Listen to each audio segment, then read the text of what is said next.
Sap-sap kabiyaheras today guys, magluluto tayo ng sisig at ito na, napakuluan ko na yung baboy. Ayan. So hihiwain natin to, then after natin tong hiwain, mamaya timplahan na natin, no? Isa ito sa pinaka favorite na ulam dito sa bahay. Kaya minsan na nagluluto talaga ako nito. Hindi pwede rin to araw-araw kasi baka ma-high blood tayo. Ayun, timpla na natin kabiyaheros. So, yung secret ingredients natin. Ayan. So, hindi mawala ang ating paninta dito, ang sili, yan, siling green, sibuyas, saka luya, at syempre lagyan natin ng paminta. Yan guys.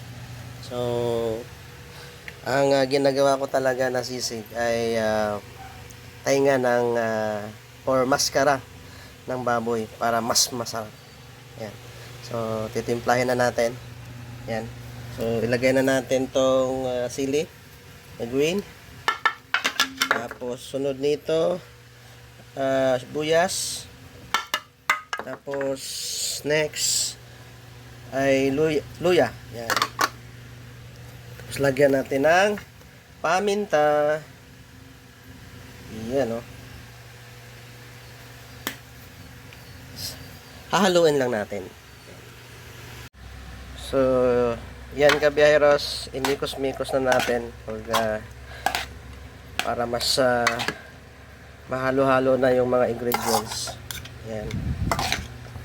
Tapos after natin to mahalo-halo lahat,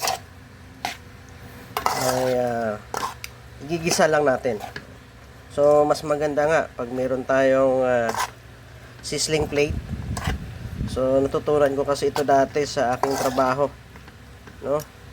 Noong unang salpa ko dito sa Manila ay nagtatrabaho ako sa isang restaurant at nakuha ko yung technique kung paano siya lulutuin yung sisig.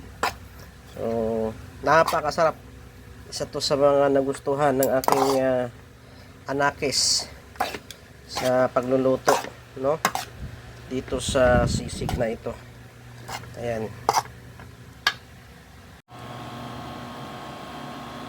Siyempre, sasalang na natin yung ating sisig. Simple lang, maglalagay lang tayo ng mantika sa kawali.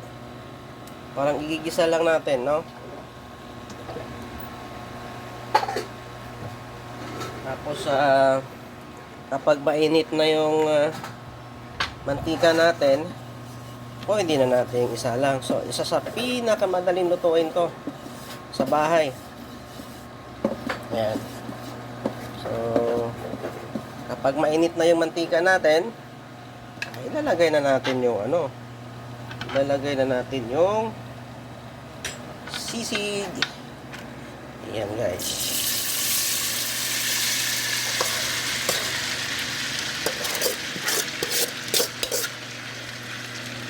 Mga 2 kilo to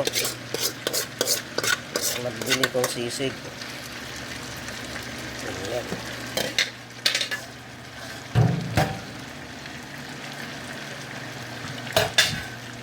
Halo-haloin na natin hanggang siya ay maluto, no? Sarap to pang ulam.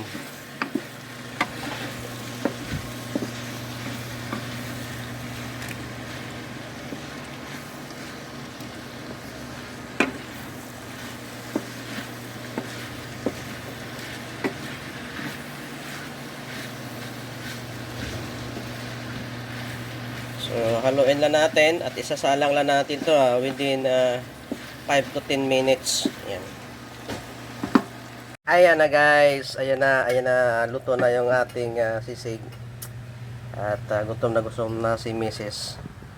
So, ahayin na natin na siya. So, yun. So, ito na yung finished product natin. Sisig.